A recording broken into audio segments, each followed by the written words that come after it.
Sa maliit na katre o kama lang umiikot ang mundo ni Jerome ng Camiguin Island. Kalahati kasi ng kanyang katawan, paralisado. Pero determinado pa rin siyang itaguyod ang sarili sa pamagitan ng pagkokopra.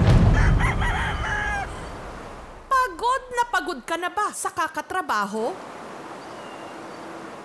Sa maliit na kubong ito sa bayan ng Sagay sa Camiguin Island, nakilala namin si Jerome na kahit hirap na sa kakakayod, hindi pa rin sumusuko. Ipinagpapasalamat na lang din niya na hindi niya kailangang bumiyahe para makapaghanap buhay dahil ang kanyang opisina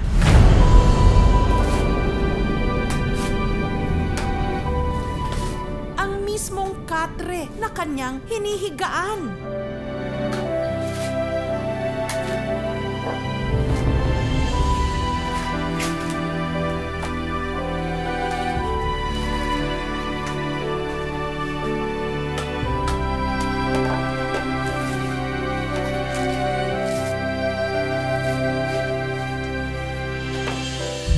Si Jerome kasi, paralisado, pero kayang-kaya pa rin magkopra.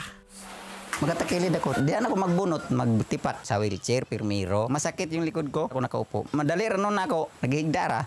Ito halos ang buhay ni Jerome sa maliit na kawayang catering ito. Sa nakalipas na 3 dekada. Ang mga nyog, ibinibenta sa kanya ng mga bata sa kanilang lugar. 6 pesos kada piraso. Itinatambak nila ito sa sahig, malapit sa kanyang ulunan.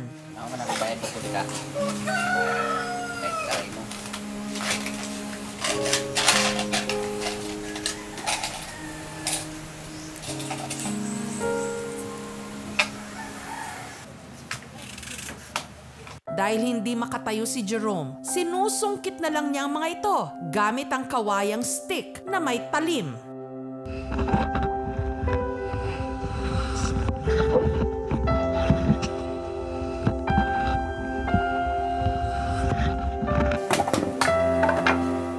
Mag-isa niya itong binabalatan at saka tinutungkab ang laman.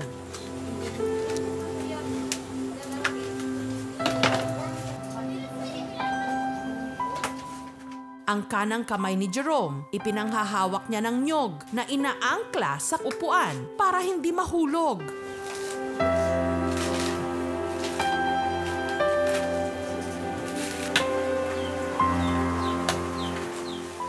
Habang ang kaliwa naman niyang kamay, ang siya namang ginagamit niya sa pagtaga.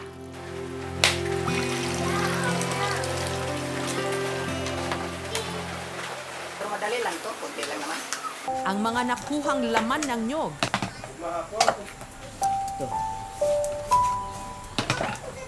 iniitsa niya papunta sa lutuan na kung tawagin ganggangan. Katulong niya sa pagpapausok ang pamangkin sa pinsan niyang si Jovi. Ako po yung nag-a-assist sa kanya lagi. Hindi naman po siya alagain.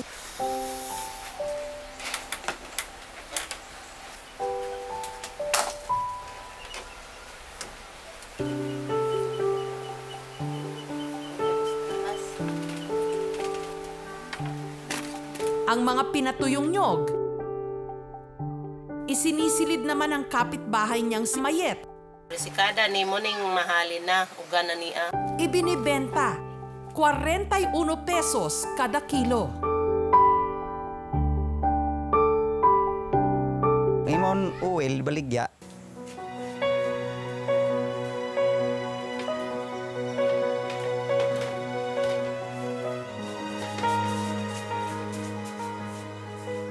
Sa ilalim ng katre ni Jerome, nakatago ang mga kaha ng sigarilyo na ibinibenta rin niya sa munti niyang tindahan. para may dagdag pagkakitaan. Bayad sa loan, 5,700 sa kabuan. Matatapos na sunod na Martes, loan na naman uli kasi walang laman.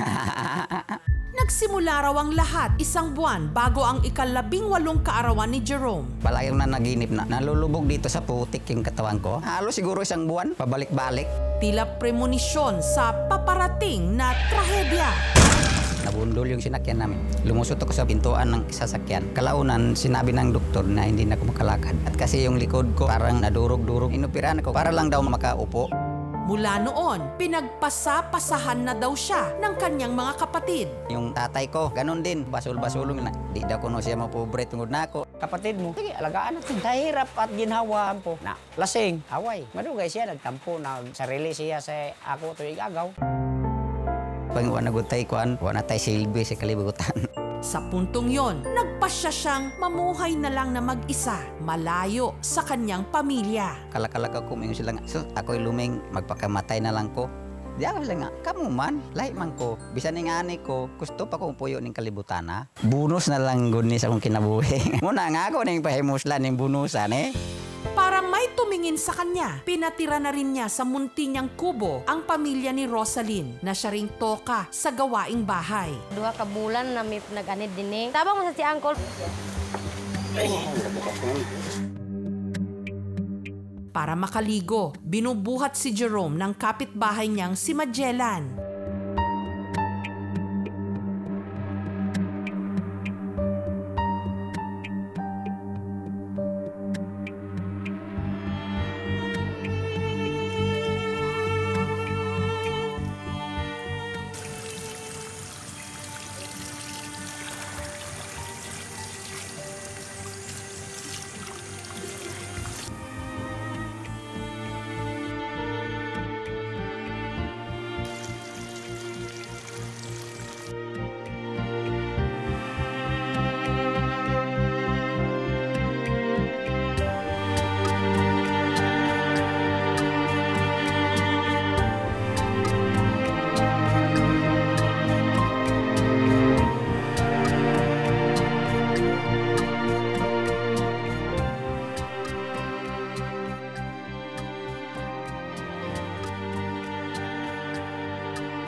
Para madaling maisuot ang pantalon, gumagamit siya ng stick at lumang saklay.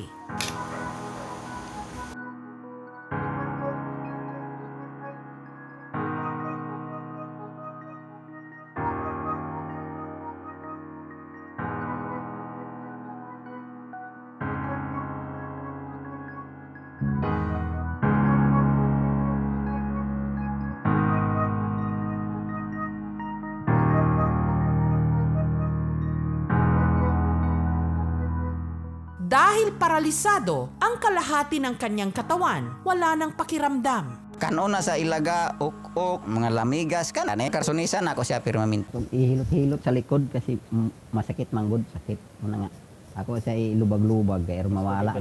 Ang nagpapaginhawa lang daw sa kanyang sitwasyon ngayon, ang hinihigaan niyang gula-gulanit at manipis na kutsyon. Meron bang LGUs na nagbibigay ng special allowances? On both sides talaga ang problema sa awareness. Talagang lacking ang health services natin sa rural areas. Dalawa yon, yung health facilities at saka yung human resource. 1, 2, 3.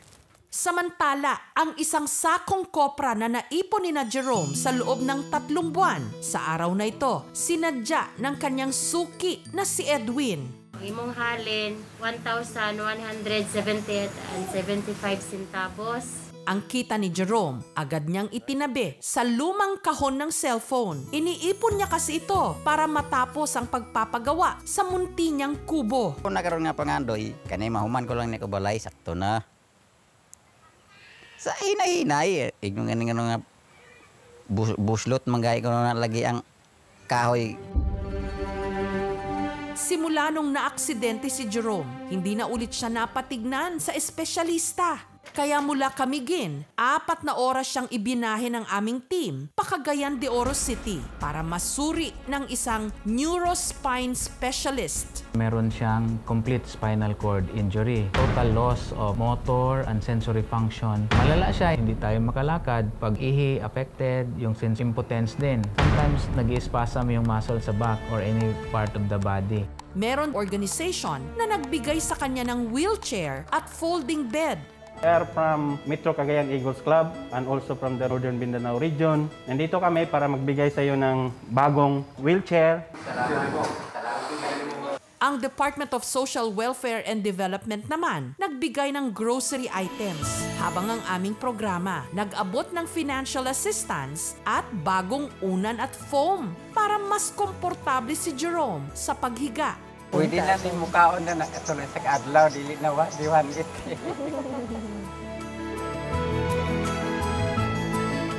Tuman ako nga, di na ko mo ilap.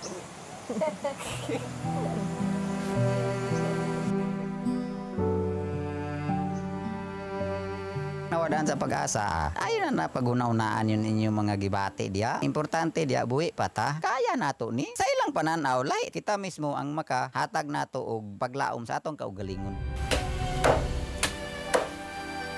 May pagkakataong babaldahin tayo ng mga problema. Sa puntong pakiramdam natin, wala na tayong silbi.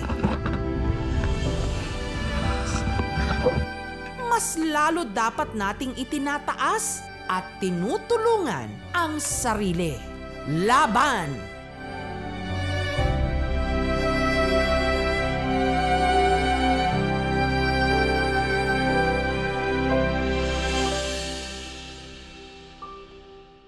Thank you so much mga kapuso. Kung nagustuhan niyo po ang videong ito, subscribe na sa GMA Public Affairs YouTube channel. Don't forget to hit the bell button for our latest updates.